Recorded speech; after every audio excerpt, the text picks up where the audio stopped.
Shalom. Now we have the discussion. We come to the time of discussing the beautiful song that we heard today. Parts of it were not so beautiful. Parts of it really made us think.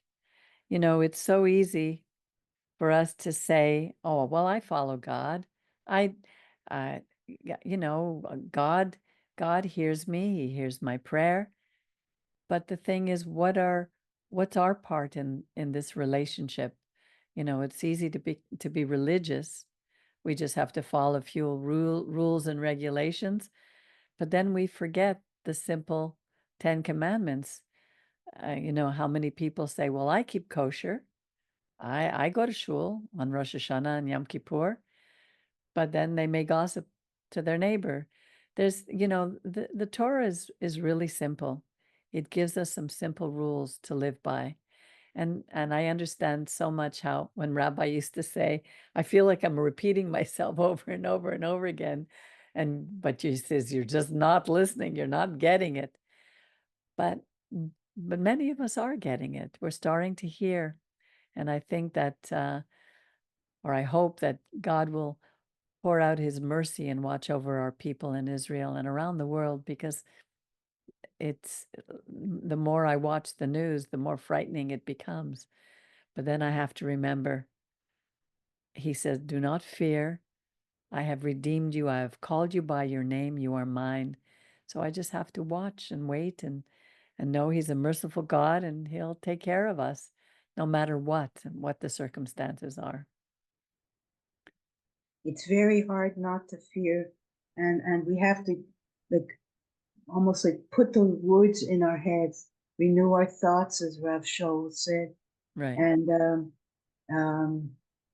when God says vengeance is mine, like what does that really mean? Like I think we have tendencies, human beings, to want to repay for things that have happened, and sometimes way worse than even God would do.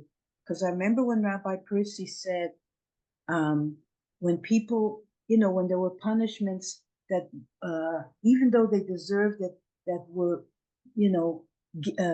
imposed upon, these punishments were given to people who done awful things.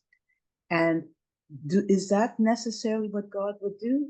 Even death is better than some of the things that have been done to torture people. And God's, vengeance is mine, is because we tend to want them to maybe suffer exactly equally as we have done, but that's not for us to decide. Yeah. Remember when King David had sinned against God, and God said to him, or through the prophet, I think Nathan said to him, who do you want to be punished by, God or man? And David chose Right. God. You know, when sometimes I'll watch a movie where the bad guy gets it and you really hate this bad guy and you really want Yeah, him to yeah, get it. And yes, when he gets hurt, yes, rooting for exactly. the Yeah. for the death of this bad guy. A woman will stab somebody 12 times, but but vengeance is mine because God created us and he knows. He doesn't want anyone to go through. That's why we're worse to we would do way worse to take joy in Yeah. somebody being, for example, stabbed 12 times. I mean, God is not like that. No. you know We you see have to that say even in he the Middle created East. everybody. We see it in the Middle East right now, how, when they stab a Jew and they kill a Jew, they're celebrating, they're it's jumping up and down that's for joy. It's horrid. It's it's absolutely horrid. absolutely. And God doesn't want us to do that. He doesn't want us to rejoice over the death of even our enemies, which is hard because you want to see them, punished. You're right. And I guess one day I don't know. There's so many things. The more I study the Torah, the less answers I have. And I see that we can't change anybody else but our own selves. It's funny, like I was just thinking, because I'm always like pondering, or sometimes, as one of my friends used to say, it's too much, you're mulling. It's not pondering, and but I tend to sometimes overdo it and mull. And like, even when we're reading that God created us, and and he created us out of nothing. That's what you ex nihilo, out of nothing. But so, and I should just heed what it says in Deuteronomy 29:28, where the hidden things are for God, and the things revealed are for us. But I'm just now, like before, when you're saying something, it just hit me. Let it go, Miriam. I don't have to explain. I can't explain the mysteries. What does it mean out of nothing? What is nothing? I mean, I'm just being a curious person too, and I try and I say, what does that mean? What was before the nothing? All these things, we could enjoy pondering that, but we don't have to get anxious about that. It doesn't have to mar our belief in God, or sort of make I'm the classic skeptic, and I'm always saying, how could this, what does this mean? But it's not for us.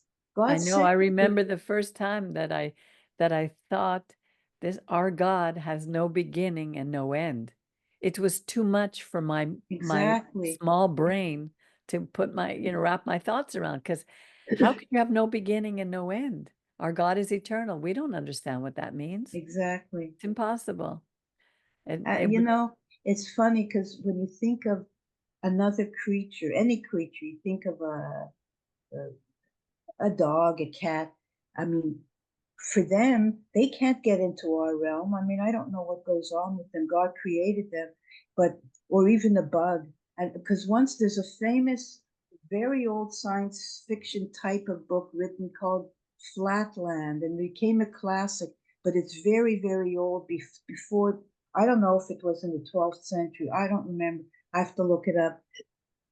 And the idea, as you have two-dimensional beings, and how could three-dimensional, they couldn't understand, they were flatland, so they couldn't understand three-dimension, but right. there were the mystics who tried to understand it. It was just a fascinating book, and it's sort of like us. How do you explain three dimensions to a two-dimensional, like dots and lines? All they were dots and lines, but it was written in such a way. I said, wow. And you can't explain it, because we're like flatland. We can't understand the fourth dimension. We Yes. could talk about it, and we could know that there is such a thing, Right. but we can't understand it. But we don't have to let that cause us fear, because God told us.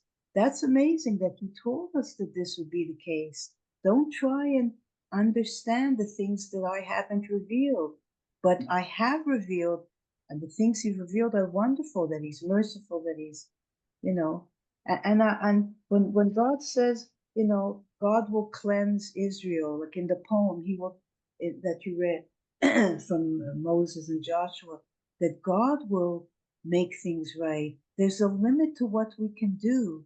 Like sometimes I say, I hope I don't want to go through what I did, in the past recently, and I start to say, I don't want to, please, Lord, blah, blah, blah. But it's not for me. God cleanses us as a nation, as a world, and as individuals. I mean, what a promise, I know. As I was reading the poem or the song, I don't know if it was originally sung. I don't know if Moses sang it or read it. It's just so self-explanatory. It's so clear. I really, I don't know what else to say. Does anybody have anything else that they want to add before we say goodbye for the day? Anyway, I want to say, I want to thank everybody for being here for our Shabbat Shuvah. And let's prepare our hearts, as Angel was speaking, let's prepare our hearts for this upcoming Yom Kippur, the next holidays, and then we'll rejoice on Sukkot that our names are written in his book. So have a wonderful rest of the day for Shabbat, and we'll see you again, God willing, next week. Shabbat Shalom. Shabbat Shalom. Shabbat Shalom. Shabbat Shalom. Shabbat Shalom. Shabbat Shabbat Shalom. Shalom, Angel. Shabbat Shalom.